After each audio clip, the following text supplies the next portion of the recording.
এখন আব্দুল মুতাল্লিবের ছেলে যার নাম ছিল আব্দুল্লাহ, দেখতে শুনতে যেমন সুন্দর, সুদর্শন, সুপুরুষ, নূরে মুহাম্মাদি তার কপালের উপরে জল জল জল জল জল জল করে জ্বলে।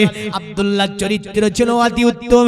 আর আব্দুল মুতাল্লিব দুনিয়ার জমিনে তার কোনো সন্তান হয়েছিল না, মনে রাখবেন, কারণ তিনি একটা সময় বলেছিল, আল্লাহ দুনিয়াতে তুমি যদি আমার সন্তান দাও, একটা সন্তান তোমার রাহে আমি দিয়ে দেব আল্লাহ। এই কারণে আমার আল্লাহ রব্বুল আলামিন আব্দুল মুতাল্লিবকে 10টা ছেলে দিয়েছিল। আব্দুল মুতাল্লিবের মানাত ছিল কি জানেন? আব্দুল মুতাল্লিব বলেছিল, ওগো আল্লাহ দুনিয়াতে তুমি যদি আমার সন্তান দাও, তাহলে তোমার ওই যে কূপ যার নাম আবে জমজম, এই আবে জমজম ইসমাইল ইসলামের জামানায় তৈরি। মনে রাখবেন, একটা সময় আবে জমজমকে আমার আল্লাহ পাক তিনি আপনার ভরে দিয়েছিলেন। আবে জমজম মাটির সঙ্গে মিশে গিয়েছিল। আব্দুল মুতাল্লিব গাল্লাহ ওই জায়গাটা দেখিয়ে দিয়েছিল, আবে জমজমের জায়গা। আব্দুল মুতাল্লিব বলেছিল, আল্লাহ আবে জমজমটা আমি একেই পরিষ্কার করা, অতএব খনন করা সম্ভব নয়। ওগো আল্লাহ তুমি যদি আমার সন্তান দাও, দুনিয়ার জমিনে তোমার কাওয়াতে আবে জমজমকে আমি পরিষ্কার করে খনন করব। তাই আমার আল্লাহ আব্দুল মুতাল্লিবকে 10 বেটা দিয়েছিল। 10 বেটার মধ্যে সবচেয়ে ভালোবাসার পাত্র যিনি ছিলেন, তিনি আমার রাসূলের পিতা, যার নাম রেখেছিল আব্দুল্লাহ। জোরে বলেন সুবহানাল্লাহ। আব্দুল্লাহ চরিত্র ছিল অতি উত্তম। আব্দুল্লাহ এমন একটি ছেলে ছিল, বললেন তিনি রাস্তা দিয়ে যখন চলতেন, পদযুগলের দিকে তাকিয়ে তাকিয়ে চলতেন। তারা নূরে মুহাম্মাদি পেশানিতে জ্বালায়। মক্কার সম্ভ্রান্ত পরিবারের নারীরা আব্দুল্লাহ যখন রাস্তা দিয়ে চলে যেত, আব্দুল্লাহকে দেখার জন্য বাড়ির গেটের উপরে দাঁড়িয়ে থাকতো আর বলতো, দেখ আব্দুল মুতাল্লিবের ছোট ছেলে আব্দুল্লাহ চলে গেল। তারা আপনার আব্দুল্লাহকে দেখার জন্য বাড়ির গেটের উপর দাঁড়িয়ে দাঁড়িয়ে পাহারা দিত যে আব্দুল্লাহ কখন যাবে, আব্দুল্লাহ ক্যামেরা দেখবো, আব্দুল্লাহ কখন যাবে, আব্দুল্লাহ ক্যামেরা দেখবো। আর আব্দুল্লাহকে ডেকে বলতো, এ আব্দুল্লাহ, আব্দুল্লাহ তুমি কি বিয়ে করবে না? আব্দুল্লাহ বলতো, বিয়ের ব্যাপারে আমাকে কেন এমন করে বলো? আমার তো পিতা আছে আব্দুল মুতাল্লিব, যার সঙ্গে কথা বলতে হবে। আমার পিতা যাতে রাজি হবে, আমি আব্দুল্লাহ তাতে রাজি হব। আমার পিতা যাতে খুশি হবে, আমি আব্দুল্লাহ তাতে খুশি হব। আমার পিতা যাতে রাজি খুশি, আমি আব্দুল্লাহ তাতে রাজি খুশি। কিন্তু বর্তমান জামানায় পিতা একটা দেখেছে, ছেলে একটা দেখেছে। ঠিক না ভুল গো? এই ঠিক বলছি না? বাপ জানে না, ছেলে বিয়ে করে নিয়ে বাড়ি এসে বাড়িতে আপনার বউ উঠিয়ে দিয়েছে। একই ছেলে, কারণ বর্তমান জামানায় ছেলে আপনার বাবার সম্মান করে না। বর্তমান জামানায় আপনার ছেলে মায়ের সম্মান করে না। আজ থেকে 1500 বছর আগে আব্দুল্লাহর চরিত্র যদি এমন হয়, বর্তমান আধুনিক যুগ, রাসূলের শরিয়াত আমাদের কাছে, আল কোরআন আমাদের কাছে, হাদিস আমাদের কাছে, এমন করে আমরা বিশ্বকে আমাদের মুঠোর মধ্যে এনেছি। যুবক, তোমাকে বলবো, তোমার চরিত্র তো অতি উত্তম হওয়া দরকার, কিন্তু তোমার চরিত্র দেখলে কুকুর লজ্জা করে। তোমার চরিত্র দেখলে কুকুর লজ্জা করে। বলে কেন বলবি? সে রাস্তাঘাটে গাদার মতো চরিত্র, কুকুর বলে মানুষ সৃষ্টির সেরা মানব। আজ আমি দুনিয়ার জমিনে আল্লাহ আমাকে একটা প্রাণী তৈরি করেছে, কিন্তু আমি কুকুর। কি আমাকে আমার আল্লাহ পাক আমাকে একটা বড় লেজ দিয়েছে। আমি সর্বময় চাই আমার ইজ্জতকে ঢেকে রাখতে, কিন্তু সৃষ্টির সেরা মানব তুই আজকে তোর ইজ্জত শরমকে লুটিয়ে দিলি, রাস্তাঘাটে দেখিয়ে দিলি। এ মানুষ, তোর কি লজ্জা করে না? তোর উপরে আল্লাহ পর্দা দিয়েছে। পৃথিবীর মুমিন মুসলমান, এই কারণে সনাতন ধর্মে একটি কিতাবটির নাম হচ্ছে জগবেদ। জগবেদের মধ্যে আছে, পণ্ডিতকে জিজ্ঞাসা করা হয়েছিল, এই মহান ঋষি, দয়া করে তোমাকে একটি কথা বলবো। ঋষি বলল, বল কি কথা বলবি? ঋষিকে বলছে, ঋষি ওগো মহান ঋষি, শুনে রেখে দাও, দুনিয়ার জমিনে যুবক যুবতীর চরিত্রটা কেমন হবে, যুবক কেমন করে চলবে আর যুবতী কেমন করে চলবে, ঋষিকে বলল, ঋষি যুবকের পোশাক কেমন হবে আর যুবতীর পোশাক কেমন হবে দয়া করে একটুখানি আমাদেরকে জানিয়ে দেবে।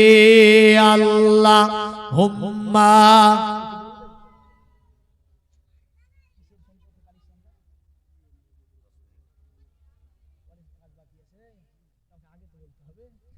ওয়ালা আলি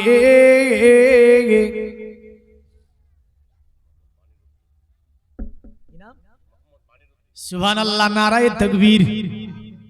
এই কি হলো? হ্যাঁ, বাঘের মতো আওয়াজ দেবেন, বাঘের যা তা নাই বলে আল্লাহু আকবার। জোরে বলেন তো নারায়ে তাকবীর, আল্লাহু আকবার, নারায়ে রিসালাত। ইয়া রাসূলুল্লাহ। বানি ইসরাইল না কি বললেন? বানিরউদ্দিন 500 টাকার দাতা। আরো জোরে বলে। আল্লাহ যে আসা উদ্দেশ্য নিয়ে 500 টাকা করেছে দান মসজিদকে, নবীজি বলেছেন মান বানা লিল্লাহি, সুবহানাল্লাহ। আর একজন 400 আর একজন 150 টাকা দান করেছে মসজিদকে, আল্লাহ এই দানকে আপনি কবুল করুন। আর একজন আপনার 80 টাকা দান করেছে মসজিদকে, আল্লাহ দান আপনি কবুল ও মঞ্জুর করুন। আর একজন 100 টাকা করেছে দান, এটাও আল্লাহ আপনি কবুল ও মঞ্জুর করুন। আর একজন 100 টাকা দান করেছে আল্লাহ, এটাকে আপনি কবুল ও মঞ্জুর করুন। আর একজন 100 টাকাই দেখেন দান করেছে মসজিদকে, এটা আল্লাহ আপনি কবুল ও মঞ্জুর করুন। সকলে বলুন আল্লাহুম্মা আমিন। সুবহানাল্লাহ। মায়েদের কাছ থেকে দেখেন কতটি টাকা এখনো তো আসবে না? এই মা দেবেন না? হ্যাঁ, মায়েদের সামনে একটা গজল বলবো। মায়ের আবার গজল ভক্ত বেশি, আমি গজল খুব কম পড়ার চেষ্টা করি, বললেন তো যাক, মায়েদের খাতিরে। দুনিয়াতে আপনার সবচেয়ে দানের দিক থেকে বর্তমান আগিয়ে আছে যারা, বর্তমান তারাই হচ্ছে নারী জাতি। তো মায়েরা আরো ইনশাআল্লাহ দেবে, কারণ নবী বলেছেন কি জানেন? মান বানা লিল্লাহি মাসাজিদান বানাল্লাহু লাহু বাইতান ফিল জান্নাত। জোরে বলেন সুবহানাল্লাহ। দুনিয়াতে যারা আল্লাহর ঘর মসজিদকে নির্মাণ করে, আমার আল্লাহ তাদের জন্য জান্নাতে ঘর বানাই। জোরে বলবেন সুবহানাল্লাহ। তো জান্নাতে ঘরের দরকার আছে না নাই? আছে। দুনিয়ার মাকান হয়েছে, দুনিয়াতে আপনার মার্বেল করা বাড়ি করেছি, ট্যাপে এমার্জেন্সি ভাবে বন্ধ, পাঙ্খা আপনার লাগিয়েছি, উঠতে হবে না। কিন্তু আল্লাহ বলছে বান্দারে ওটা চিরস্থায়ী নয়, ক্ষণস্থায়ী। তোমার জন্য আমি জান্নাতে ঘর বানাবো। দুনিয়াতে যদি তুমি মসজিদ বানাও, জোরে বলেন সুবহানাল্লাহ। এই মসজিদ প্লাস্টার বাকি, আমাদের ঘরের প্লাস্টার কমপ্লিট, ঠিক না ভুল? সুবহানাল্লাহ। একজন 50 টাকা ছোট্ট মেয়েটি এসে দিয়েছে নাকি? আল্লাহর ব্রেনকে প্রখার করিয়ে দাও, আল্লাহ সুশিক্ষায় শিক্ষিত বানিয়ে দাও, জিন শয়তানের কোন জোর থেকে হেফাজত করিও আল্লাহ। এমন করে দুনিয়া বিবালা দুনিয়ায় দাফন করে দাও, আসমানি বালাকে আসমানে উঠিয়ে নাও। মসজিদের প্লাস্টার বাকি, আমাদের ঘরে প্লাস্টার কমপ্লিট। মসজিদে মার্বেল বাকি, আমাদের ঘরে মার্বেল কমপ্লিট। মসজিদে পাঙ্খা বাকি, আমাদের ঘরের পাঙ্খা কমপ্লিট। কিন্তু খোদার ঘর পড়ে থাকলে খোদা রাজি হবে না। খোদার ঘর যদি সঠিকভাবে নির্মাণ আমরা সৌন্দর্যকে বাড়াতে না পারি, কিয়ামতে আমাদের সৌন্দর্য বাড়বে না, ঠিক না ভুল? আল্লাহর ঘরের মহব্বতে, আল্লাহর ঘর মসজিদের মহব্বতে একটু চটচট করে, বেশি টাকা চাইবো না, আমি তো জানি না আপনারা কেমন দিতে পারবেন, 500 খান করে টাকা দেওয়া যায়, বেশি বলিনি বাপ, যেটা চায়ের দোকানে বসলে ভরে যায়। যুবক আপনার যুবতীকে নিয়ে গিয়েছে কোথায়? রেস্টুরেন্ট। কোথায় গেছে? রেস্টুরেন্ট। বলছে পাপ ললিপপ থেকে নিয়ে বিরিয়ানি, পোলাও ভাত, জর্দাও, যা আছে সব দাও, স্টাইল মত ছোটা। গার্লফ্রেন্ড কে দেখাতে হবে স্টাইল, এই যা আছে খাবার দে, এক দেখছি খাবার বললে হাজির, খাও খাও খাও, দু চারটি যা খেলো খেলো, স্টাইল মেরে বল থাকলো পড়ে। এই যুবক, তুমি কি খাবারের কথা জানো? ওই ব্যক্তিটারে জিজ্ঞাসা করো যিনি গোটা দিন খায়নি, রাস্তার ধারে পড়ে আছে, একটা ছোট হাতে বাটি, আর বলে আল্লাহ আল্লাহ আল্লাহ। যখন কেউ তারে দেয় তখন সে খায়, আর না দিলে পুরা দিন শুকিয়ে থাকে, খায় না। তার কাছে গিয়ে জিজ্ঞাসা করো খাবারের মূল্যটা কত, কিন্তু তুমি রেস্টুরেন্টে খরচ করে দিলে 2000, পার্কে গিয়ে 2000 খরচ করলে, গার্লফ্রেন্ডকে নিয়ে যাওয়ার পরে বিভিন্ন জায়গা টুরে গেলে হাজার হাজার টাকা ব্যয় করে দিলে। খোদার কসম, এই দিয়ে তুমি জাহান্নাম কিনেছো, জান্নাত ক্রয় করতে পারোনি। কি ক্রয় করেছে? জাহান্নাম। কিন্তু দুনিয়ার জমিনে যেটা আপনি খরচ করে যাবেন, খোদার কসম আল্লাহর ঘর মসজিদে, কিয়ামতের দিন কবরে যখন আপনাকে রাখবি, কবরে আযাব আসবে আপনার হুড় হুড় করে। এই দান গিয়ে দাঁড়িয়ে গিয়ে বলবে আল্লাহ আযাব দেওয়া হবে না। আল্লাহ বলবে কেন?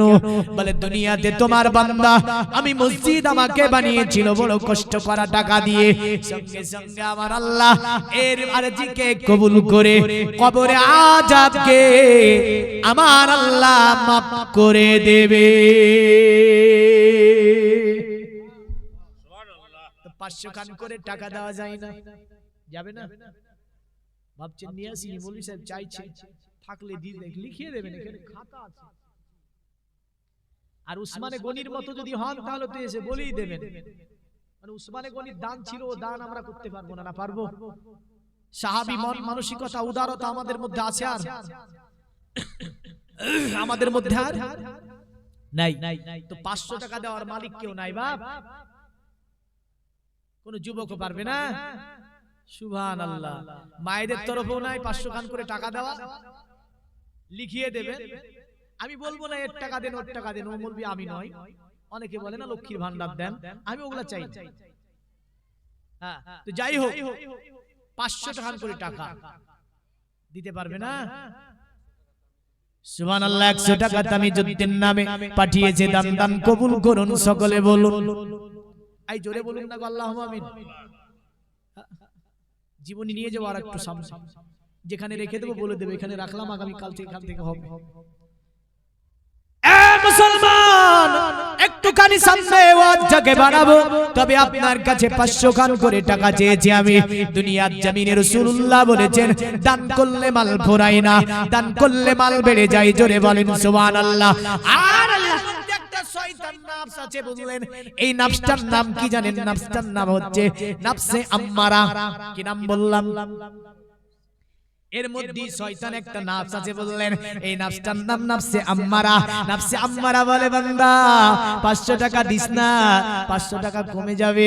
আর নফসে লাওয়ামা কমজোরি আছে বলে বান্দা দে। কিন্তু ওই শয়তান নফসটা আপনাকে কাবু করে রেখেছে, 500 টাকা দিবি না। কিন্তু মনে রাখবেন শয়তান নফসে যারা কাবু হয়ে আছে তাদের জন্য ভয়াবহ কথা একটা বলে যায়। আল্লাহ রাসূল বলেন শোনো আমার উম্মত, আস-সাদাকা তারাদ্দুল বালা। সুবহানাল্লাহ। এই দেখেন বেনামে 500 টাকা করেছি দান, আল্লাহ মায়ের দানকে আপনি কবুল ও মঞ্জুর করে নিয়ে আত্মীয় স্বজন যারা অন্ধকার করে তাদের কবরগুলোকে কুশাদা মানোয়ার করুন। জোরে বল সুবহানাল্লাহ। নারায়ে তাকবীর, নারায়ে রিসালাত। সেন্টু 500 টাকা, আর মুজাম্মেল 500 টাকা করেছে দান। আল্লাহ উভয়ের দানকে কবুল ও মঞ্জুর করে নিয়ে উভয়ের আত্মীয় স্বজন যারা অন্ধকার করে তাদের কবরগুলোকে কুশাদা মানোয়ার করে কবরগুলোকে জান্নাতের টুকরা বানিয়ে দিন। নারায়ে তাকবীর, নারায়ে রিসালাত। ইয়া রাসূলুল্লাহ। শহীদুর রহমান 1000 টাকা দান। জিন্নাবাদ বলবেন না? দেখেছেন চেয়েছিলাম 500, বলে 1000 টাকা দেন। কারণ ছেলে মেয়ে বিবি বাচ্চা ও অসুখ বিসুখ মেডিকেল করাতে গিয়ে চেকআপ করাতে গিয়ে কত হাজার টাকা চলে গেল, 10 20 50, সেই জায়গায় ব্যথা লাগে না। ওই শয়তান নফসটা কি বলে জানেন? ব্যাপার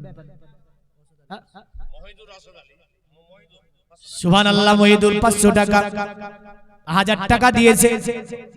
আল্লাহ উভয়ের দানকে কবুল করুন। রইসুদ্দিন এক বস্তা সিমেন্ট, আর একজন ভাই আমার 100 টাকা। আল্লাহ দানকে কবুল ও মঞ্জুর করুন, হায়াতকে দারাজ করুন, মুসিবত থেকে হেফাজত করুন, আল্লাহুম্মা আমিন। 500 টাকা করে চেয়েছিলাম, বাস আপনারা দিয়েছেন, ভালো লেগেছে আলহামদুলিল্লাহ। কারণ আপনার দান করলে দান ফুরায় না, মাল ফুরায় না, মাল বেরিয়ে যায়। আর নফসে আম্মারা বলে বান্দা ফুরে যায়। এই নফসে আম্মারা আপনাকে খরচ করাই শয়তানের খাদে, কারণ সে শয়তানের ফাঁদে ফেলে দেয়। আরেকটা নফস আছে আমাদের মধ্যে, যার নাম হচ্ছে নফসে লাওয়ামা। এই নফসে লাওয়ামাটা বলে কি জানেন? এই নফসে লাওয়ামা বলে বান্দা দান করলে মাল বেড়ে যায়। কিন্তু নফসে লাওয়ামা সকলেরই কমজোরি, ঠিক না? আর একটা নফস আছে নফসে মুতমাইন্না, সূরা ফজর আল্লাহ বলেছেন, ইয়া আইয়াতুহান নাফসুল মুতমাইন্না ইরজি ইলা রাব্বিকি রাদিয়াতাম মারদিয়া ফাদখুলি ফি ইবাদি ওয়াদখুলি জান্নাতি। জোরে বলেন সুবহানাল্লাহ। এই নফসে মুতমাইন্না যেটা, এটা তো বেশি অংশ আপনার মুফাসসিরে বিকরাম বলছেন নফসে মুতমাইন্না হচ্ছে আল্লাহওয়ালাদের নফস। জোরে বলেন সুবহানাল্লাহ। সুবহানাল্লাহ। নফসে মুতমাইন্না নবীদের নফস। এনি সিরাত ইবনে খালদুন তিনি আপনার মুকদ্দমা অংশে সিরাত ইবনে খালদুন আপনার সিরাতের মধ্যে লিখেছেন আন-নুকসুল বাজারিয়া আলা সানাসাতে আসনাব। মানুষের রূহগুলো হয় 3 প্রকারের। একটা রূহের নাম হচ্ছে নফসে মুতমাইন্না, আর একটা রূহের নাম হচ্ছে নফসে আম্মারা, আর একটা রূহের নাম হচ্ছে নফসে লাওয়ামা। সাধারণত আমাদের মধ্যে দুটি নফস কাজ করছে, একটার নাম নফসে আম্মারা, আর একটার নাম হচ্ছে নফসে লাওয়ামা। আর নবী রাসূলদের মধ্যে যে নফসটা আছে এটা নফসে মুতমাইন্না। কখনোই এই মুতমাইন্না গুনাহ থেকে পবিত্র, এদের দ্বারা কোনো গুনাহ হয় না। জোরে বলা যাবে না সুবহানাল্লাহ। তো কোন নফসটা মুক্ত রাখবেন? নফসে লাওয়ামা। জোরে বলেন নফসে লাওয়ামা কাকে বলে? একটা एग्जांपल দিয়ে যায়, একটু পরিবর্তন হন, জীবনী দিয়ে একটু পরিবর্তন হন। আর যদি পরিবর্তন হতে পারেন তাহলে এগুলো করবেন। আর যদি বলেন যে না শুনবো আর ওখানে ঝেড়ে ধুয়ে যাব, তাহলে এগুলো করে কোনো লাভ হবে? হবে? রাগ করছেন নাকি? হ্যাঁ, জীবনীতে একটু পরিবর্তন হন, কিছু আমালের কথা শিখুন। নফসে লাওয়ামা ওই নফস যে নফস গুনাহ করার পরে, যে নফস গুনাহ করার পরে যে অনুতপ্ত হয়, অনুতপ্ত হয়ে খোদার মসজিদে গিয়ে কোণে বসে বসে বলে আস্তাগফিরুল্লাহ, বলে রব্বি মিন কুল্লি জামবি ওয়া আতুবু ইলাইহি। ওই বান্দা আল্লাহর কাছে হাত তুলে বলে আল্লাহ গুনাহ করেছি, মাবুদ তুমি আমাকে maaf করে দাও, ক্ষমা করে দাও। আর যারা এই তওবা করতে জানে না, তওবা করতে শিখেনি, মসজিদে যায় না, তাদের নফসে লাওয়ামাটা এত কমজোরি বললেন চলতে পারে না, নফসে আম্মারা কবজা করে রেখেছে তারে। ওই ব্যক্তি একাধিক গুনাহ করে কিন্তু অনুতপ্ত হয় না, একাধিক নামাজকে ছুটে দেয়, নামাজ ছুটি দেওয়ার জন্য অনুতপ্ত হয় না, একাধিক গুনার কাজ করে কিন্তু তওবা করে না। আমার আল্লাহ বলে বান্দারে, এ বান্দা দুনিয়াতে তুই এমন শক্তি দেখিয়েছিস, এই জোর তোর থাকবে না, অতএব আমি আল্লাহ আমার কাছে একদিন এসে যেতে হবে। তাই বলবো নফসে লাওয়ামাকে জোরালো করবেন। নামাজ জিনারা পড়েন না, মা বোন থেকে নিয়ে সকলকে আমি বলে যাচ্ছি, কারণ যদি 5 ওয়াক্ত না পারেন, কমসে কম আল্লাহর দরবারে একবারের মতো হলো দিনে রাতে আমার আল্লাহকে সিজদা দেবে। ঠিক না ভুল বলছি গো? সুবহানাল্লাহ। দেখেন আমার আরেকজন চাচা বসে বসে অনেকজন চিন্তা করলো, ছেলে মেয়ের জন্য বহু টাকা ব্যয় করেছি, আর মৌলভী সাহেব তো মসজিদের জন্য বলেছে 100 খান টাকা, বলে কাল মাছ কিনবো না, গোশত কিনবো না, কাল অতএব কোনো আমিষ নিরামিষ হবে, কোনো আমিষ নেব না, দি মসজিদকে, তাই 100 টাকা দান করে গিয়েছে। আল্লাহ দানকে কবুল করুন, হায়াতকে দারাজ করুন, মুসিবত থেকে হেফাজত করুন, জোরে বলেন আল্লাহুম্মা আমিন। মায়েদেরকে বলবো 500 টাকা করে অনেকেই দিয়েছেন না, যাক একটা করে বস্তা সিমেন্ট দেন দিন, প্লাস্টার বাকি আছে যেহেতু বলছে, দেওয়া যাবে না বাপ? বেশি দাম নাই, এক প্যাকেট সিমেন্টের কত টাকা দাম গো? 400 খান টাকা দাম। নিজে কিনে আনবেন, বাড়ির জন্য তো পরিশ্রম করেছেন, মসজিদের জন্য গিয়ে এক প্যাকেট সিমেন্ট নেবেন, নিয়ে নিজে কিনে এনে আল্লাহর ঘর মসজিদে রেখে বলবেন, আল্লাহ আমি অনেক গুনাহগার, অনেক শিয়াকার, আল্লাহ তোমার মসজিদে আমি বেশি দিতে পারিনি, এক প্যাকেট সিমেন্ট দিয়েছি, তুমি maaf করো, আমার দান তুমি কবুল করো, আমার আল্লাহ কবুল করবে, জোরে বলে সুবহানাল্লাহ। আচ্ছা মায়েদের তরফ থেকে দেখি 5টা, আপনাদের তরফ থেকে 5টা বস্তা সিমেন্ট নাই কেউ?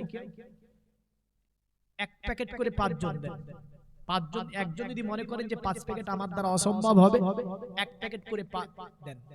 মায়েদের তরফে নাই 5 জন মা যে এক প্যাকেট করে সিমেন্ট দিয়ে দেব আল্লাহর ঘর মসজিদে প্লাস্টারের জন্য? নাই। সুবহানাল্লাহ। আমার মুর্শিদাবাদে একটা জায়গায় বললেন কালেকশন করেছিলাম মসজিদের মিনারের জন্য, একদিনে কালেকশন হয়েছিল 13,75,000 টাকা, বুঝলেন? 60 লাখ টাকা এস্টিমেটে একটা মসজিদে মিনার তৈরি করেছে। তো তারা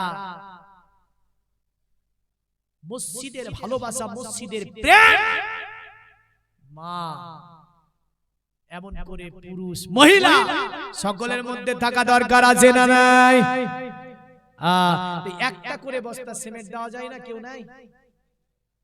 নাই গো, সুবহানাল্লাহ। ভাবছি এক প্যাকেট 400 টাকা চলে যাবে, সুবহানাল্লাহ। দেখেন এই ইমাম সাহেবকে বেতন কত টাকা দেন গো? কত টাকা দেন? কম না? কি বলে জানেন? হ্যাঁ বলে ইমাম মৌলভী সাহেবের টাকায় বরকত বেশি। আরে মাওলানার টাকায় বরকত বেশি, আর আপনি 40,000 টাকা করে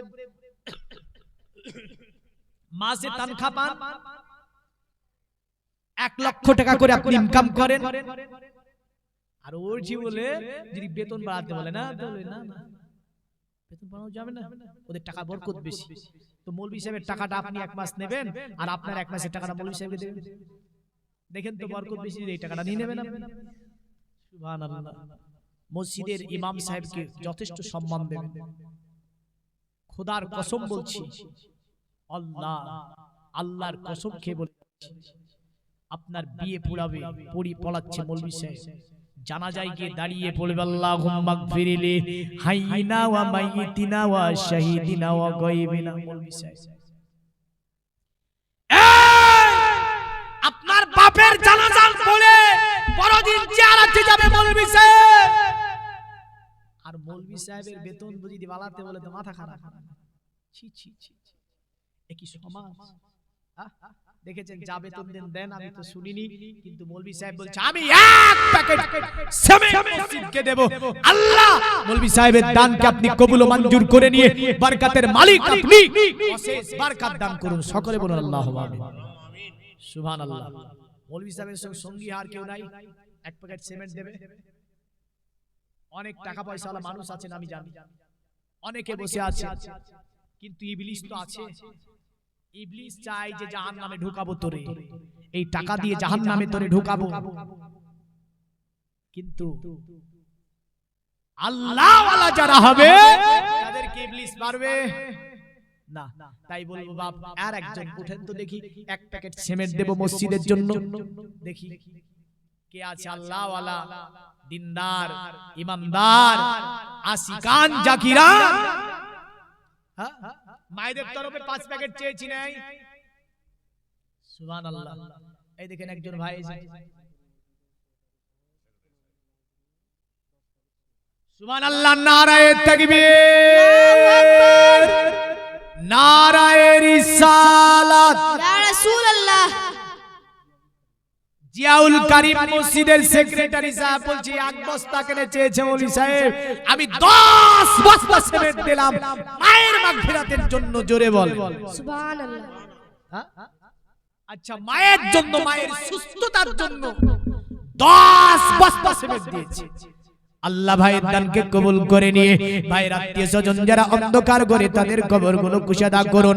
মা দুনিয়াতে বেঁচে আছে, মায়ের আল্লাহ সুস্থতা কামনা করে যোগ্য ছেলে 10 বস্তা সিমেন্ট তোমার মসজিদকে দিয়েছে আল্লাহ।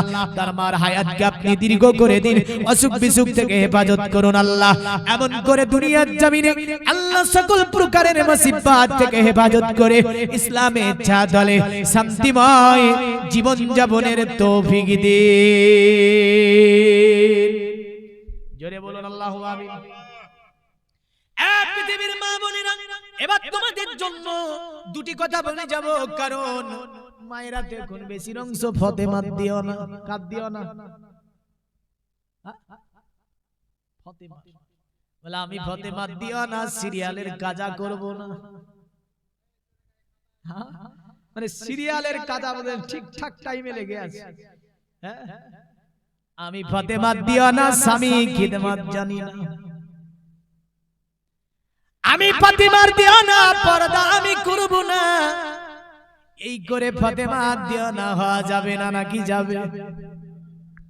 ওই ঋষির কথা মনে আছে তো, যে ঋষিকে জিজ্ঞাসা করলো, মহান ঋষি বলে যুবক যুবতী কেমন করে রাস্তায় চলাফেরা করবে? ঋষি বলল আদম পসবে মব্বি সনাতন পদকো হরো মাত কসপলক দসন্ত সারি ব্রহ্মভুবিত। এ যুবক যুবতী, তোমাদের পোশাক হবে নারী, তোমার পোশাক হবে মাথার তালু থেকে নিয়ে পায়ের তালু পর্যন্ত। জোরে বলেন সুবহানাল্লাহ। কারণ এখানে জানি না কোন ঋষি পণ্ডিত আছে কি নাই।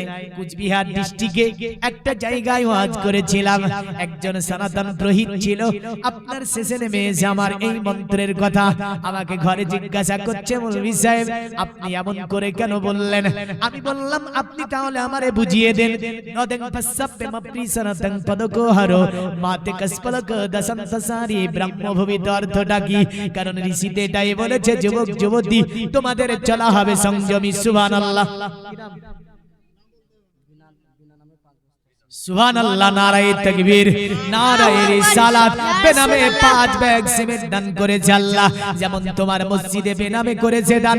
কাল কিয়ামতের দিন আল্লাহ সকলের সম্মুখে তুমি তারে জান্নাত নসিব করে দেবে। আল্লাহ দুনিয়াবি মুসিবত থেকে হেফাজত করবে। এমন করে দুনিয়াবি বালা দুনিয়ায় দাফন করুন, আসমানি বালাকে আসমানে উঠিয়ে নিন। সুবহানাল্লাহ,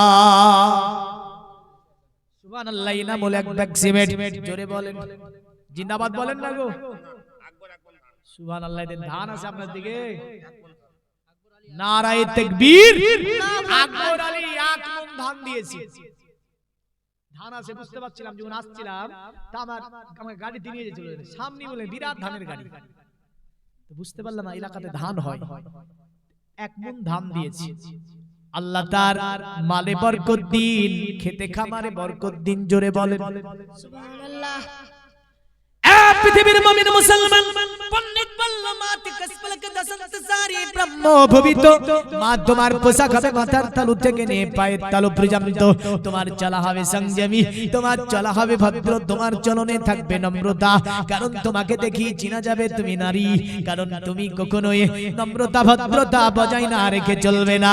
পণ্ডিতকে বলল পণ্ডিত যদি এর বিপরীত কোন নারী চলাফেরা করে, যদি এর বিপরীত কোন নারী চলাফেরা করে, পণ্ডিত বলল শরীর রেখে দাও।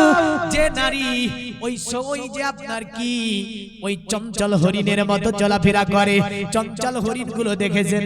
দেখেছেন এই হরিণ চঞ্চল দেখেছেন? দেখবেন চঞ্চল হরিণ গুলো, কারণ আমরা রাজস্থান সরজমিনে যখন আমি জামে আশফাকে পড়াশোনা করি, বিরাট মরুভূমির দেশ, আপনার বৃহস্পতিবার আমরা ক্লাস করে একটা দিন বেড়াতে পারতাম, বেরিয়ে যেতাম, চঞ্চল হরিণ গুলো দূর থেকে মানুষের সুনগনি পেলে আর দাঁড়াবে না, বুঝলেন, ও ডানে বামে চতুর্দিকে ঘুরে ঘুরে তাকায়, মারে দৌড় পালিয়ে যায়। আপনার তাই বলল, শোনো, যে নারী চঞ্চল হরিণের মতো এদিক ওদিক তাকিয়ে চলবে, ওই নারীটা পৃথিবীতে নারী নয়, মাতে কসপলক দশন্ত সারি ব্রহ্মভুবিত, ওই নারীটা হচ্ছে দ্রুত শগুনের মতো।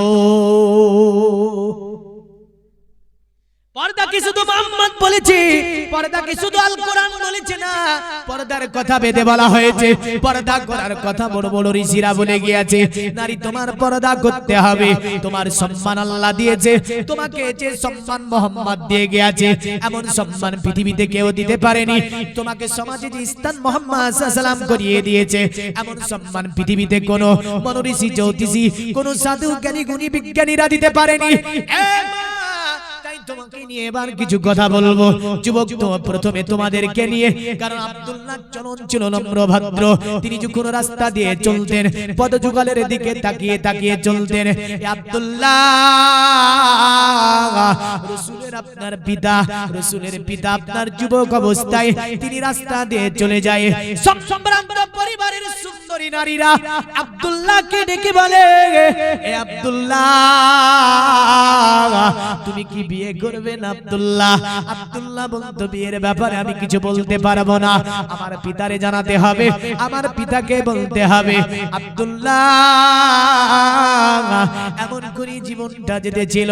একদিন ওই মক্কাতুল মুকাররমা সরজমিনে সিরিয়ার একটা কাফিলা যেতেছিল, বললেন, আব্দুল্লাহ জঙ্গলের দিকে শিকারে যাচ্ছে। আব্দুল্লাহকে দেখে এই মহান পণ্ডিত বুঝতে পেরেছে, এই মহান পণ্ডিত জানতে পেরেছে এটাই হয়তো রাসূলের পিতা হবে, কারণ রাসূলের পিতার চেহারা পূর্বের কিতাবে আল্লাহ পাক দিয়ে দিয়েছিল। রাসূলের পিতার চেহারা থেকে ৬০০০ বছর আগে ঋষি মনীষীরা যার ভবিষ্যৎবাণী করে দিয়েছিল। সনাতন ধর্মের একটা কিতাব, কিতাবটির নাম হচ্ছে মহাভারত। কি নাম বললাম? মহাভারত। কারা মানে? কারা মানে? সনাতন ধর্মের মানুষেরা মানে এই মহাভারত। এই মহাভারতে লিখেছি, কালক্রমে বিষ্ণু যশিতে নামেতে ব্রাহ্মণ সম্বল নগরেতে জন্ম লইবেন, তখন মহাবীর্য মহাবুদ্ধি কলকিতার ঘরে জন্মিবে, যথা কালে দেব কার্যা ধরে। দুনিয়াটা যখন অন্ধকারে আচ্ছন্নিত হয়ে যাবে, ওই সময় বিষ্ণু যশের ঘরে মহাদুর্লভব্রহ্ম বিষ্ণু যশের ঘরে মহান একজন ব্যক্তি জন্ম নেবে, দুনিয়াকে লাইট দেবে, দুনিয়াকে আলো দেবে। আর এই বিষ্ণু যশ শব্দটি সংস্কৃতি শব্দ। বিষ্ণু যশের যদি বাংলা করা হয়, বাংলা হবে আল্লাহর দাস। বিষ্ণু যশের যদি বাংলা করা হয়, বাংলা হবে আল্লাহর গোলাম। আর যদি এটার আরবি করা হয়, আরবি হবে আব্দুল্লাহ, মানে আব্দুল্লাহর ঘরে তিনি আসবে। জোরে বলেন সুবহানাল্লাহ। বলেন তো, আমার নবীজির পিতার নাম কি ছিল? আব্দুল্লাহ। আর সংস্কৃতি ভাষায় বলল বিষ্ণু যশের ঘরে আসবেন তিনি। আর কখন আসবে? বলে দুনিয়াটা যখন অন্ধকারে আচ্ছন্নিত হয়ে যাবে, আল্লাহর দ্বীন শিখাতে, আল্লাহর দ্বীন বুঝাতে, আল্লাহর দ্বীন মানাতে, তিনি ইসলামের বাণী পৌঁছাতে একজন মহান ব্যক্তির আবির্ভাব হবে, যিনি আসবে একটি অতি বৃহত্তম শহর, একটা এক জায়গা, একটা বিরাট গোষ্ঠীর মধ্যে, যাকে বলা হয় ব্রহ্মা। ব্রহ্মা একটা সম্প্রদায়ের নাম, ব্রাহ্মণ একটা গোষ্ঠীর নাম। সনাতন ধর্মে যে জাতিটা সর্ব উচ্চ জাতি, তারাই হচ্ছে ব্রাহ্মণ জাতি। আগের জামানায় কি ছিল জানেন? ব্রাহ্মণ ছাড়া নিম কাঠ জ্বালাতে পারবে না, ব্রাহ্মণ ছাড়া মন্দিরে কেউ উঠতে পারবে না, ব্রাহ্মণ ছাড়া কেউ পূজা মণ্ডপীতে যেতে পারবে না। পূজা মণ্ডপীর যত যা কিছু কার্যকলাপ সব ব্রাহ্মণ করবে। আর ব্রাহ্মণ আরো কি করবে? বলে ব্রাহ্মণ আরো করবে কি? মনোমন্ত্র ব্রাহ্মণ ছাড়া জানবে না, মনোমন্ত্র ব্রাহ্মণ ছাড়া পড়বে না। বড় চালাকেরা, কারণ ব্রাহ্মণ বলল মন্ত্রের নাম দিয়েছে মনু, মন্ত্র যার মানে হয় না। জিজ্ঞাসা করলে বলে মানে হয় না। বলে মানে হলে কি হবে? মানে হলে ফল মূল বন্ধ হয়ে যায়। কিছু পাওয়া যায় না। কেন? এর মানে করতে গেলে মুসলমানদের মন্ত্রের সঙ্গে মিলে যাবে। এই ব্রাহ্মণ গোষ্ঠী ব্রাহ্মণের সংজ্ঞা বেদে কি আছে বলে যাব। ব্রাহ্মণের সংজ্ঞা বেদে আছে, তারাই হচ্ছে পৃথিবীতে ব্রাহ্মণ। যারা আল্লাহর ইবাদতে নিজেকে মনোনিবেশন করলো, পৃথিবীতে তারাই হবে ব্রাহ্মণ। বর্তমান এখনো ধর্মের মধ্যে বৈষম্য যায়নি, এখনো সনাতন ধর্মে ব্যাপক হারে বৈষম্য রয়েছে। যেমন করে কিছুদিন আগে ফেসবুকে দেখলাম ইউপি সরজমিনে ব্রাহ্মণ কূপ থেকে দলিতের ছেলে পানি উঠিয়ে খেয়েছে বলে আপনার গাছে পিঠে বেঁধে পিটালো আর আপনার কবলালো, বল এটা ব্রাহ্মণ কূপ, তুই কেন পানি উঠাবি? কারণ ব্রাহ্মণ যে কূপ থেকে পানি পান করবে, অন্য কোন জাতি হিন্দু বর্ণের আপনার তা থেকে পানি পান করতে পারবে না। ব্রাহ্মণ যা জাল দেবে অন্য কেউ পেরবে না। ব্রাহ্মণ আপনার ওই যে পূজা মণ্ডপের ফলমূল যা হবে সবগুলো তারা আপনার আওতায় যাবে। কারণ ব্রাহ্মণ বড় চালাক। এই ব্রাহ্মণ বলতে আপনার এটাই বুঝিয়েছে একটা প্রভাবশালী গোত্রে তিনি আসবে, ব্রাহ্মণ গোত্রে। ব্রাহ্মণের যদি আরবি করা হয়, আরবি হবে কুরাইশ। কি হবে? আর কুরাইশ যদি ডিকশনারি দেখেন, এটা ওল্ড আরবি। প্রাচীন যুগে কুরাইশ বলতো তাদেরকে, যারা আপনার যাদের কাছে সমুদ্রে এক ধরনের প্রাণীকে কুরাইশ বলা হতো।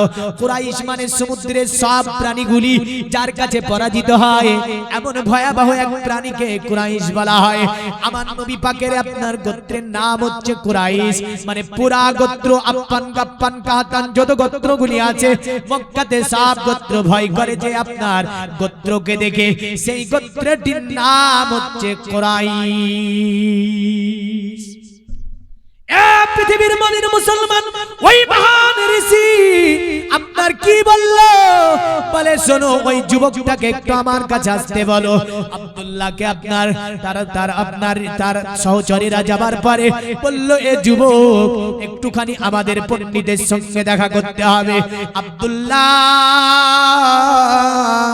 বড় ভালো মনের মানুষ, তিনি নবীজির পিতা যুবক অবস্থায় বুঝলেন ওই ব্রাহ্মণের কাছে, ওই মহান পণ্ডিতের কাছে গিয়েছে।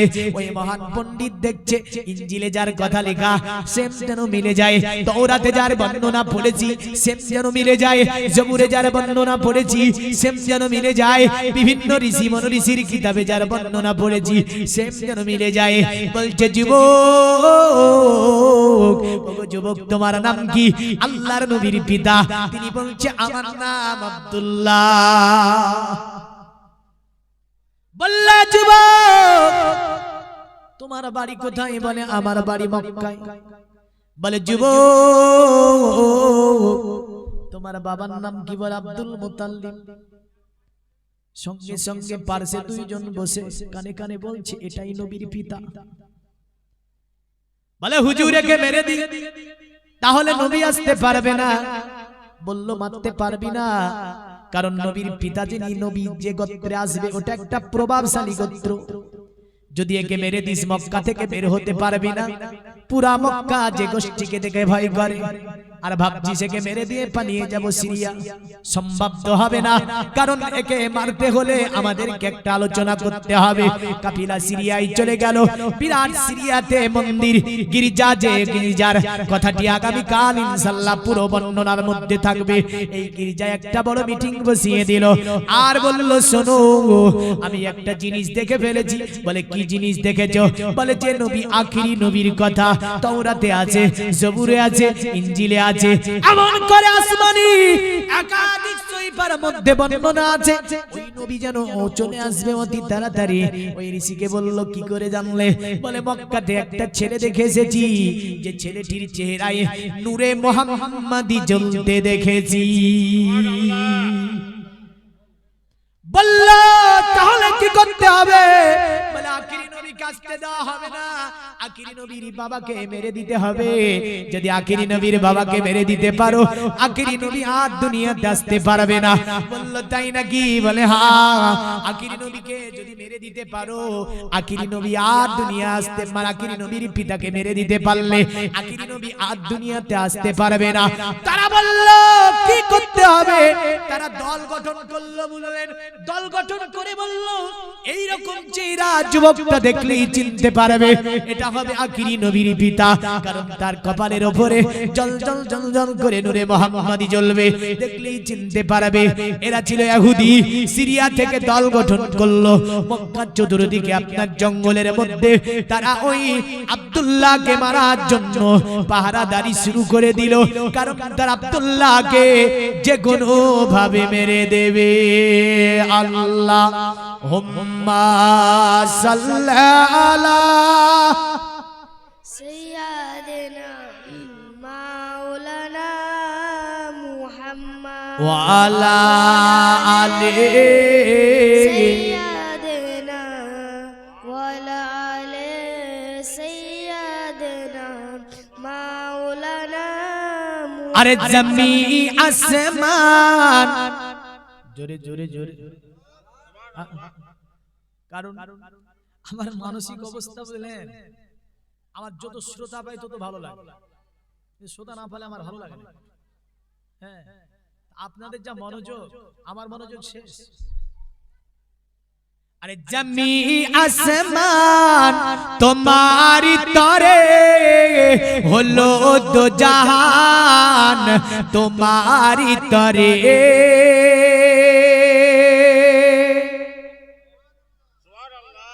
জমি আসমান তোমারি তরে হলো দো জাহান তোমারি তরে, দেখে মধ্যে জান তোমারি তরে ও নবী মহান তোমারি তরে। চাইছে তোমা বইছে হাওয়া সাব্বা মারু আসা যাওয়া, জোরে বলুন سبحان الله চাইছে তোমা বইছে হাওয়া সাব্বা মারু আসা যাওয়া, জান্নাত পাওয়া আরো মেওয়া এসব হাওয়া তোমারি তরে, জমি আসমান তোমারি তরে হলো দো জাহান তোমারি তরে, দেখে মধ্যে জান তোমারি তরে ও নবী মহান তোমারি তরে।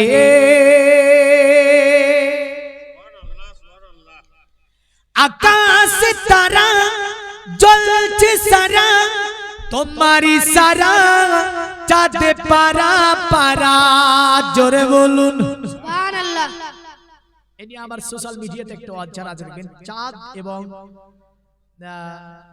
ভারতবর্ষে যুক্তরাষ্ট্রে বাদশাহ, উত্তর প্রদেশের বাদশাহ যার নাম ছিল রাজা ভোজরাজকে নিয়ে বিখ্যাত একটা কাহিনী আমি এই মাঝে যাকে নিয়ে ইনশাআল্লাহ বলেছি, যে আকাশের চাঁদকে নবী কেমন করে ফাটিয়েছিলেন আর হিন্দুস্তান থেকে এটা কে দেখতে পেয়েছিল। আরে আকাশে তারা জ্বলছে সারা তোমারি সারা চাঁদ পারা পারা গারে গিরা, জোরে জোরে জোরে জোরে, গারে গিরা কোরআনে পারা প্রতিটি সোরা তোমারি তরে, জমি আসমান তোমারি তরে হলো দো জাহান তোমারি তরে, দেখে মধ্যে জান তোমারি তরে ও নবী মহান তোমারি তরে।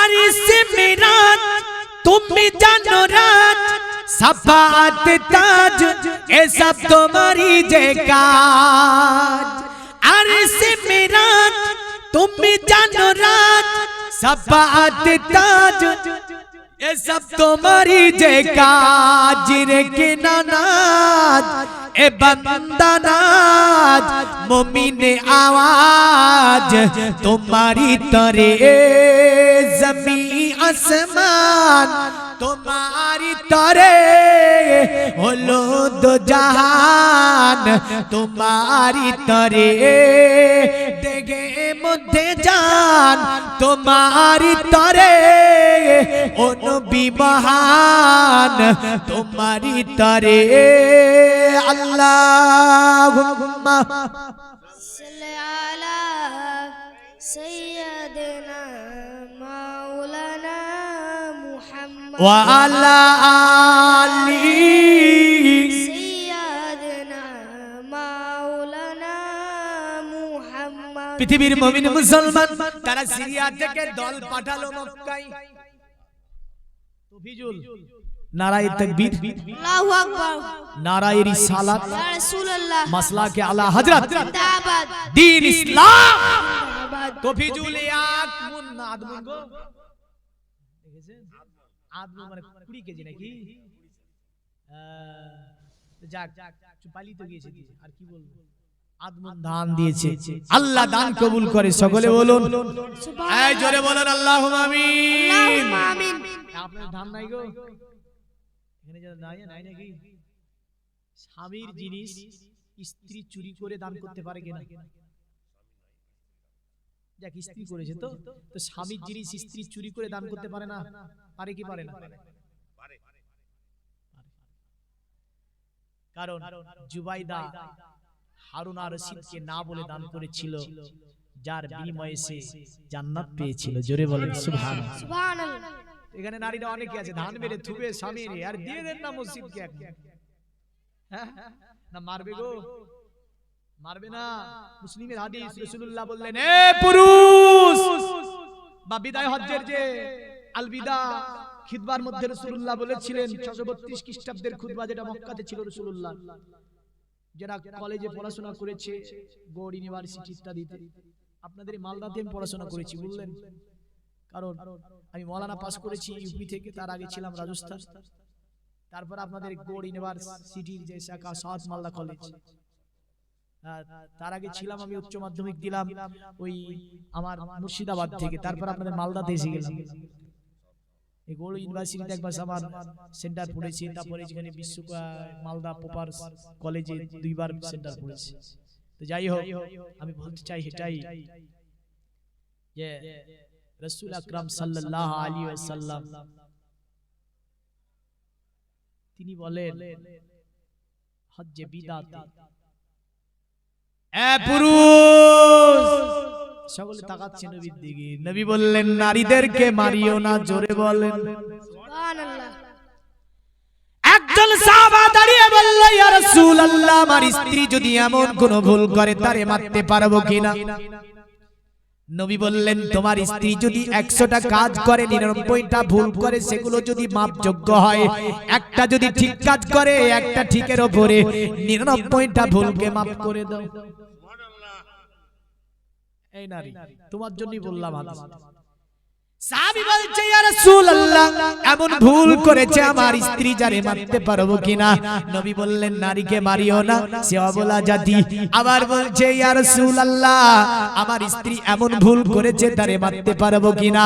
আল্লাহর নবী বললেন এ পুরুষ, তুমি যদি তোমার মাপ যোগ্য সেটা না হয়, তারে যদি মারতে হয়, একটা মারো, 2টি মারো, 3টি মারো, 3টির অধিক নারীকে তুমি মারিও না। তবে আমি রাসূল বলছি খবরদার নারীর চেহারাতে মারিও না, কারণ চেহারা আল্লাহ পাক সৃষ্টি করেছে, খবরদার মানুষের চেহারায় মারিও না। তাহলে মায়েদের জন্য না মারে যাতে একটা হাদিস শোনালাম না। এই আর মারবে গো, আর মারবেন? রাসূল নিষেধ করেছে, আমি তো করি না। নারীকে মারতে আল্লাহ নবী নিষেধ করেছে, তা আপনি মসজিদের জন্য সুবহানাল্লাহ। এই দেখেন যুবকেরা গিয়েছে, আবার 5 টাকা 10 টাকা 20 টাকা যা পারবেন একটু দিয়ে দেবেন, কারণ এটাই ধরা থাকবে না, থাকবে না, এটাই ধরা থাকবে। বাপ বহু ফুরিয়েছে, কারণ এগুলো তো আমাদের দরকার না, দরকার না, মাহফিল দিয়ে এগুলো দরকার। অনেকে ভাবছে যে ওয়াজের মধ্যে কি ঢোকাচ্ছে রে, এটাও দরকার আছে বাপ, কারণ সবকিছু দরকার আছে, সবকিছুর মধ্য দিয়ে দুনিয়া চলছে। তো যাই হোক, যেটা পারবেন ইনশাআল্লাহ মসজিদের খাতিরে এই দান আপনারা করবেন। এই দেখেন এদিকে 2 জন মায়েদের দিকে দুইজন যাচ্ছে ওই রুমালটাকে নিয়ে, সকলে 2-5 টাকা 10 টাকা 20 টাকা 50 100 যে যা পারবেন। ওই মনোহারিতে গিয়ে চুরি মালা এগুলো নেওয়া লাগবে না, ইনশাআল্লাহ চুরি মালা আল্লাহ পরিয়ে দেবে জান্নাতে। জোরে বলে, আরো জোরে বলে ইনশাআল্লাহ। ওরা ঘুরে আসবে, দোয়া হবে। বেশি বাড়াবো না, এদের বলতে বলতে 2 ঘন্টা 20-22 মিনিট হয়ে গিয়েছে, 2.5 ঘন্টা বলবো, তার বেশি আজকে ওয়াজ করব না ইনশাআল্লাহ। শেষের দিকেও দেখা যাবে। আর প্রতিদিন এই প্রোগ্রাম চলছে, বুঝলেন তো। আর প্রোগ্রামের সময় 3 ঘন্টা ওয়াজ করা খুব টাফ হয় একটু। যদি অফ সিজন হয় 3 ঘন্টা আমরা প্রোগ্রাম করি, অথবা 3 ঘন্টা প্রোগ্রাম করতে চাই না। তো যাই হোক, এসেছি। আর 10 মিনিটের মধ্যে দোয়ার দিকে এগিয়ে যাব। মা বোনেদেরকে বলবো একটু চটচট করে দিয়ে দেবেন। তো মা বোনেদের জন্য আরেকটা হাদিস বলবো না, হাদিস বলতে গেলে ওই ওয়াজটা অতদূর নিয়ে যেতে পারবো না। ওই যে আব্দুল্লাহকে মারার জন্য দল গঠন করে দিল, ওয়াজটা নিয়ে যে রাখবো আমি আব্দুল্লাহর সঙ্গে আমিনার বিয়ে পর্যন্ত। কতদূর রাখবো? আব্দুল্লাহর সঙ্গে আমিনার বিয়ে, আগামীকাল বিয়ে থেকে শুরু করে রাসূল সাল্লাল্লাহু আলাইহি ওয়াসাল্লাম জন্ম নিলেন, বেদ বাইবেল মহাভারত কোরআনে জন্মের কথা কেমন ভাবে লেখা আছে ইনশাআল্লাহ তা প্রমাণ হবে। পরের স্টেপে আলোচনা থাকবে নবুয়াত এবং রিসালাতের মধ্য দিয়ে আল্লাহ রাসূল সাল্লাল্লাহু আলাইহি ওয়াসাল্লাম ইসলামকে কেমন করে প্রচার প্রসার করলেন, তার আখলাক চরিত্র নীতি ইহতিরাম আদব তিনি কেমন শিক্ষা দিয়েছিলেন। ইনশাআল্লাহ 3টি স্টেপে আলোচনা করার চেষ্টা আমি করব। তবে দেখেন, আব্দুল্লাহকে মারার জন্য দল গঠন করে দিয়েছে আল্লাহর রাসূলের পিতা আব্দুল্লাহ। বাড়ি থেকে পিতাকে বলছে, আমার পিতা আমি জঙ্গলে শিকারে যাচ্ছি। আব্দুল মুতাল্লিব বলেছিল, বেটা জঙ্গলে শিকারে যাবে তবে সাবধানতা অবলম্বন করবে। আব্দুল্লাহ বলো আপনার নিয় ছেলে, কারণ আব্দুল্লাহ রাসূলের পিতা, তিনি আপনার একটা কথা তবে এখানে প্রকাশ থাকে যেন আব্দুল্লাহ জীবনে পূজা করেনি। জোরে বলবেন না। যে সময় কাবার মধ্যে কাম্মেস্তেতে হুতুঙ্গানা প্রাপন্ন দেবতা তং তং ন্যামস্তাই প্রাকিতানে আতাসাবা বেদের মধ্যে আছে। যে সময় কাবার মধ্যে আরবের মানুষেরা পুত্রকে পূজা করত, কারণ এই কাবা ইব্রাহিমের তৈরি, আমাদের আপনার জাতির পিতা ইব্রাহিমের তৈরি। নিয়ম অনুসারে যুগ অনুসারে তারা আপনার কি করেছে, ওতে মূর্তি ভরে পূজা করতে শুরু করেছে। আর এই মূর্তিগুলোকে যিনি কাবা থেকে বের করে পরিষ্কার করলেন তিনি আর অন্য কেউ নাই, তিনি আপনার আমার নবী দোজাহানের বাদশা জনাবে মুহাম্মদুর রাসূলুল্লাহ সাল্লাল্লাহু আলাইহি সাল্লাম। যে সময় 360টি কাবা দেবত, কিন্তু আব্দুল্লাহ রাসূলের পিতা জীবনে পূজা করেনি। শুনলে তাজ্জব হবেন, আমার নবীজির দাদু যিনি তার নাম আব্দুল মুতাল্লিব, এই আব্দুল মুতাল্লিব জীবনে পূজা করেনি।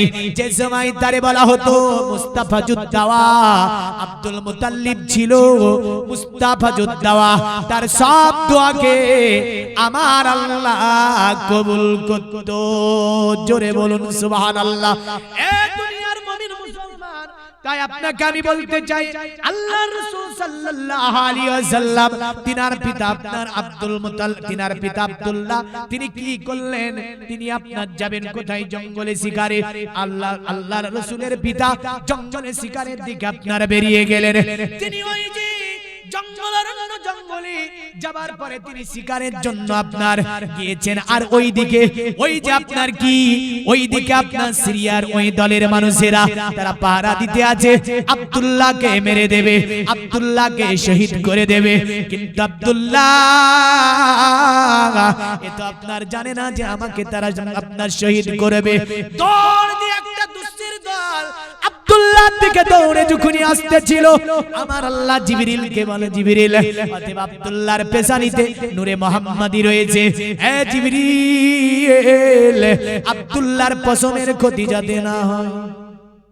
এই জোরে বলবেন না গো সুবহানাল্লাহ। বল্লা জিবরিল শুনে রেখে দাও, আব্দুল্লাহর পশমের ক্ষতি যাতে না হয়। আপনার ওই সময় সাদা পোশাক পরিহিত একটা দল মানুষ যেন আপনার ওই মক্কাতুল মুকাররমা সরজমিনের জঙ্গলের মধ্যে অবতীর্ণ হয়ে গেল। পিটিয়ে ওই ইহুদির দলদেরকে মক্কা থেকে বের করে দিল কোথায়, আপনার টানিয়ে দিল। দূর থেকে এই ঘটনাটাকে একজন প্রত্যক্ষণ করছিলেন, যিনার নাম আব্দুল ওয়াহাব বিন জোহরি তিনি দূর থেকে দেখতে পেয়েছেন। তিনি ভাবে ব্যাপারটা কি, যুবকটাকে একটা দল মারতে আসলো আর একটা দল বাঁচিয়ে দিল, একটা বিচিত্রপূর্ণ ছেলে এটা, এই ব্যাপারটা আমাকে জানতে হবে।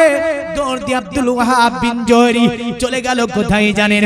আব্দুল্লাহর কাছে চলে গেল। যাওয়ার পরে বলল, যুবক, এ যুবক কি হয়েছে? কারণ তোমাকে কে মারতে আসলো? এ যুবক, তাদের কি তুমি চেনো?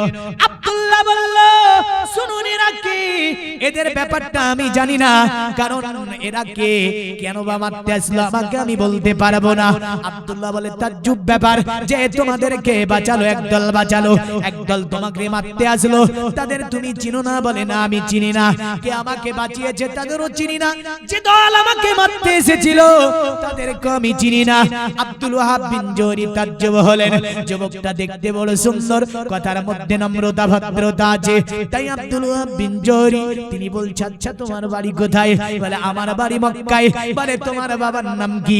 বলে, বাবার নাম আব্দুল মুতাল্লিব। তোমার নাম কি? বলে, আমার নাম আব্দুল্লাহ। বলে, তাই নাকি? বলে, হ্যাঁ। আব্দুল্লাহ আব্দুল ওয়াহাব বিন জোহরি মনে মনে ভাবছে, আমার বাড়িতে একটা সুন্দরী মহিলা আছে, যার নাম আমিনা খাতুন। কারণ আমিনার জন্য আমি আব্দুল ওয়াহাব বিন জোহরি সুন্দরতম একটা পাত্র দেখতে আছি, কিন্তু পাত্র খুঁজে তো পাই না।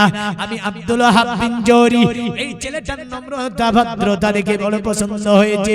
তাই বলছে, যুবক, তোমার একটা কথা জিজ্ঞাসা করি, বলুন কথা। বলে, এ যুবক, তোমার কি দুনিয়ায় বিয়ে হয়েছে? আব্দুল্লাহ বলে, না, দুনিয়াতে আমার বিবাহ হয়নি। বলে, ঠিক আছে, বাড়ি চলে যাও, একাকী এমন করে জঙ্গলে আসবে না। তিনি তাই মনে মনে ভাবলেন, আমি যাবার পরে মক্কার আমি নেতা, যার নাম হচ্ছে আব্দুল ওয়াহাব, যার নাম হচ্ছে আব্দুল মুতাল্লিব, তারই ছেলে আব্দুল্লাহ। আব্দুল্লাহর সঙ্গে আমার কন্যা আমিনা খাতুনের বিবাহের একটি ব্যবস্থাপনা করার চেষ্টা করব। তাই তিনি বললেন, যাও, তুমি বাড়ি চলে যাও। আব্দুল্লাহকে বাড়ি পাঠিয়ে দিলেন। আব্দুল ওয়াহাব বিন জোহরি তিনি বাড়ির দিকে রওনা দিয়েছেন। বাড়ির দিকে রওনা দেওয়ার পরে স্ত্রীকে ডেকে বলে, আমার স্ত্রী, শুনে রেখে দাও, জঙ্গলে একটা বড় আমি তাজ্জুব ঘটনা দেখেছি। স্ত্রী বলল, স্বামী গো, আমার স্বামী বলুন, এমন কি ঘটনা দেখেছেন? বলে, শোনো, এমন একটা সুন্দর নম্র ভদ্র যুবককে দেখলাম, দেখতে চাঁদের মতো চেহারা, কিন্তু আমি দেখলাম একটা তাজ্জুব করা বিষয়ে একটা দল যেন তাকে মারতে আসলো, আর সাদা পোশাক পরিহিত একটা দল কোন দিক থেকে এসে জানো ওই যুবকটাকে বাঁচিয়ে দিল। আমার স্ত্রী, যুবকটার কথার মধ্যে বড় নম্রতা ভদ্রতা আছে। যদি আমার আমিনার সঙ্গে ওই যুবকের বিবাহটা দিয়ে দিতে পারতাম, এ আমার স্ত্রী, তাহলে আমার আমিনার জন্য ওটা একটা সুপাত্র হতো। জোরে বলেন সুবহানাল্লাহ। এখনকার পাত্র পাত্রী কেমন জানেন? টিকটক, কি গো, টিকটক না? জি মুসলমান, আপনার মেয়েকে আপনি টিকটক করে, আপনি মুসলমান একজন, কি করে আপনার মেয়েকে টিকটক করতে দেন? কি করে আপনার মেয়েকে সিনেমা জগতে পাঠাতে পারেন? এ মুসলমান, খোদার কসম বললাম, জবাব দেওয়া লাগবে। নবী বলেছেন, আদাইসুল আয়াতুল জান্নাহ, দায়ুস কখনো জান্নাতে প্রবেশ করবে না। সাহাবারা বলল, নবীজি দায়ুস কারা, দয়া করে বলবেন। আল্লাহর নবী বললেন, যে পিতা নিজের কন্যাকে ইসলামের অঙ্গীনায় রাখতে পারলো না, ওই পিতাটা হবে দায়ুস। নবী বললেন, ওর নামাজ লাগবে না, ওর রোজা কাজে লাগবে না, ওর হজ কাজে লাগবে না, ওর যাকাত কাজে লাগবে না, কোন ইবাদত আল্লাহর দরবারে কবুল হবে না। দায়ুসের ইবাদত আল্লাহ নেয় না, কারণ দায়ুসদেরকে আমার আল্লাহ ভালোবাসে না। নবী বললেন, ওই ভাই দায়ুস, যে ভাই নিজের বোনকে ইসলামের অঙ্গীনায় রাখতে পারলো না, ওই ভাইটা হবে দায়ুসের মধ্যে। যে পুরুষ নিজের স্ত্রীকে ইসলামের অঙ্গীনায় রাখতে পারলো না, ওই পুরুষটা হবে দায়ুসের মধ্যে। যে আপনার কি, যে আপনার পরিবারের মেম্বার, ওই পরিবারের মেহের মহিলাগুলোকে ইসলামের অঙ্গিনায় রাখতে পারলো না, ওই আপনার মেম্বার হবে দাউসের মধ্যে। নবী বললেন আদাইসু লা ইয়াদখুলুল জান্নাহ, দাউস কখনো মাবুদের জান্নাতে প্রবেশ করবে না। তাহলে বলেন আপনি আমি কাল কিয়ামতের দিন কি করে জান্নাতে যাব? এই মুসলমান দুটি পয়সার জন্য স্ত্রীকে নিয়ে টিকটক ভিডিও বানায় রাস্তায় রাস্তায়। এই মুসলমান দুটি পয়সার জন্য নিজের বোনকে নিয়ে যাবার পরে আপনার রাস্তায় টিকটক ভিডিও বানায়। আপন ভাই বোন মুসলমান ঘরের ছেলে মেয়ে দেখা যায় যে টিকটক করে বেড়ায়, নিজের স্ত্রীকে নিয়ে করে বেড়ায়। এরা কি মানুষ? আমার তো মনে হয় এরা মানুষ নয়, এরা মানুষ নামে কলঙ্ক। অপরটা দেখতে মানুষের মতো, কিন্তু ভিতরটা পশুর মতো। কারণ এদেরকে যদি দেখেন ওপরটা মানুষ, কিন্তু ভিতরটা হচ্ছে খিঞ্জিরের চেয়েও খারাপ। বুঝলেন? আর ভাষা নিলাম না। নবীজি বললেন শোনো, পৃথিবীর জমিনে ওরা জান্নাতে যেতে পারে না।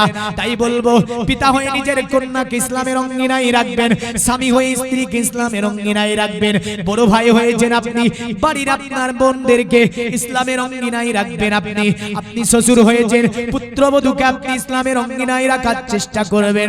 আপনি আপনার পরিবারের মেম্বার, আপনার পরিবারের মহিলাগুলোকে ইসলামের অঙ্গিনায় রাখার চেষ্টা করবেন, নতুবা কিয়ামতের দিন জবাব দিতে পারবেন না। আসি আব্দুল্লাহ জাহেলি যুগে, যে জাহেলি যুগে চলাফেরা থেকে নিয়ে, যে জাহেলি যুগে জেনার পেতা থেকে নিয়ে, যে জাহেলি যুগে আপনার কোন রকমের পর্দা বলেন, যে অশ্লীলতা বলেন, সবকিছু যে জাহেলি যুগে বিরাজমান ছিল, ওই জামানায় আব্দুল্লাহর চরিত্র এত মধুর, আমিনার চরিত্র কত মধুর।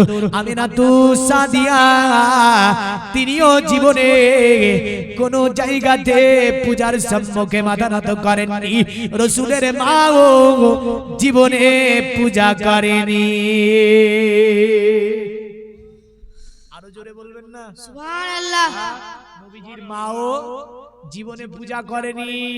তাহলে বোঝা গেল যে আমরা বিয়ে করার নামে বাড়িতে পূজা চলছে, ঠিক না বল?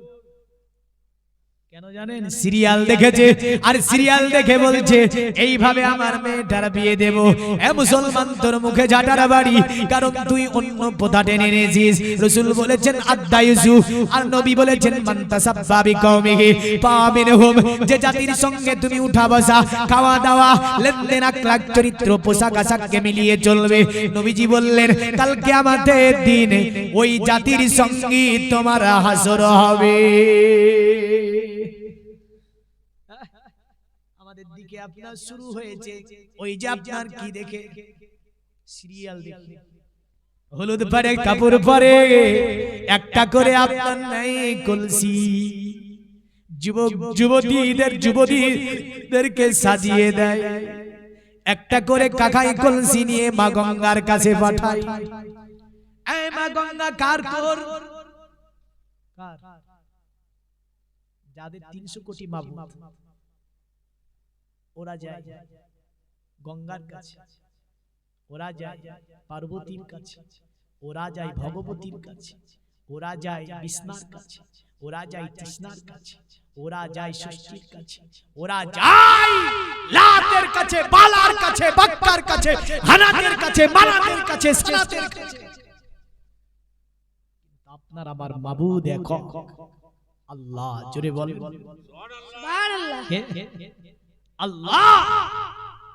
আর ওদের মাবুদের শেষ, ওদের দেখা দেখি ওই গঙ্গা জল আনতে পাঠাচ্ছে, মানে এই পাত্রীর গোসল দেবে, এই পাত্রীর গোসল দেবে ওই গঙ্গা জল দিয়ে, দিয়ে নাকি বিয়েতে বরকত হয়। আল্লাহ বলছে বান্দা অন্য জাতির রীতিকে টেনে এনেছিস বান্দা, আমি আল্লাহর সাজা তো তোরে নিতে হবে। আবার দেখা যায় এমন করি বিয়ে দিল ঢোল ঢাঙ্কা বাজিয়ে, এদিকে ঢোল বাজে, এদিকে ঢোল বাজে না, বাজে না। এক মুফতির কাছে ফতোয়া আনতে গিয়েছে, তালাক দিয়েছে, বরে তালাক দিয়েছে। তালাক কথা তো এমনও হয়েছে এখন, এ বছরে দুটিয়ে দেয়, ওই বছরে দুটিয়ে দেয়, ওই বছরে দুটিয়ে দেয়, ওই বছরে দুটিয়ে দেয়, আর মৌলবি মুফতিকে বলে তো দুটিয়ে দিয়েছি, আর প্রতি বছর দুটিকে তালাক দেয়। আর মুখ দিয়ে নেবে খোদার কসম দুটি তালাক দিয়েছে। তাহলে কত এই বছরও দিয়েছে, সামনে বছর বছর কতটি হয়েছে ঠিকই নাই। জীবনে 3টির বেশি দিতে পারবেন না। কিন্তু আপনি যদি বলেন কে বলল আমি 14টা দিয়েছি, নাফরমানি করেছি, গুনাহ করেছি। কারণ 3 তালাক আপনি জীবনকে আপনার ধরে 3 তালাক হলে স্ত্রী তা বাদ হয়ে যাবে। কোনো মাসালা নাই যে আপনার তালাককে মিটিয়ে দেবে। আপনার স্ত্রীকে 1 তালাক দিলেন, স্ত্রী পাওনা করে দিতে পারে, কিন্তু ওই তালাকটাকে মুছিয়ে আপনার কাছে যে 3 তালাক আবার আরেকটা তালাক জমা করবে, এই জমা করার মাসালা পৃথিবীতে না। আপনার কাছে 2টি আছে, একটা ছেড়ে দিয়েছেন আপনি, আবার 2টি দিলেন, 2টি ছেড়ে দিয়েছেন, একটা আছে। স্ত্রী এখনো 1 গিটে বাঁধা আছে।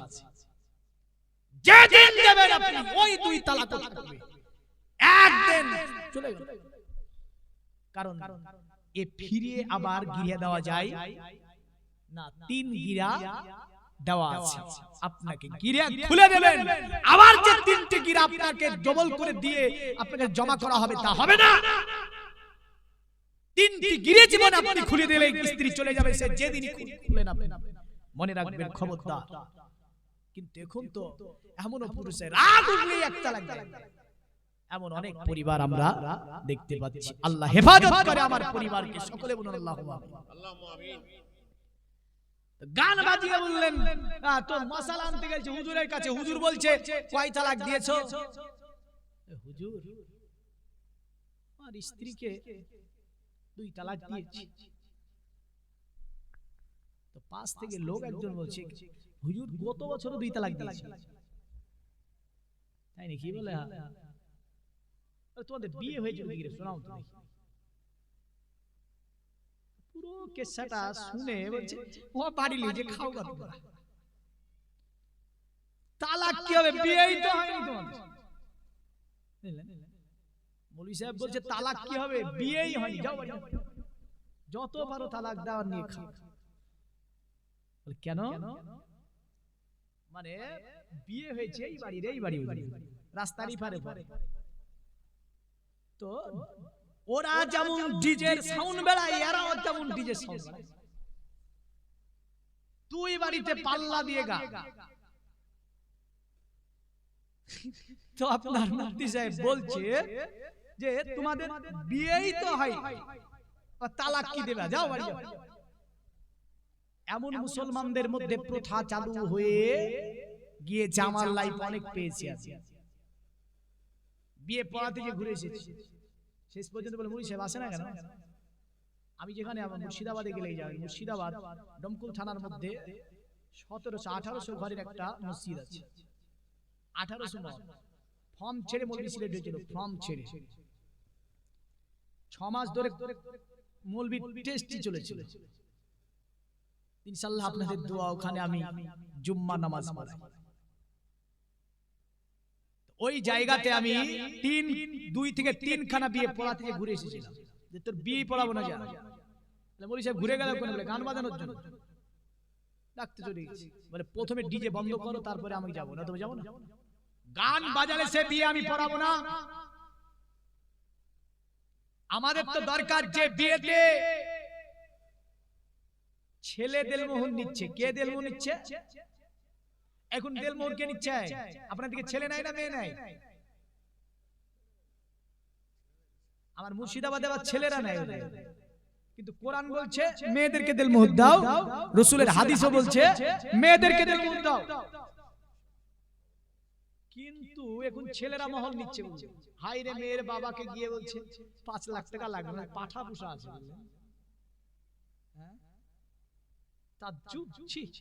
কি জগৎ,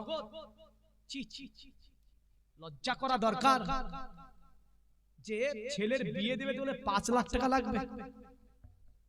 একাধিক পরিবার এই যৌতুক নিচ্ছে না, নিচ্ছে না? একাধিক পরিবারে হারাম।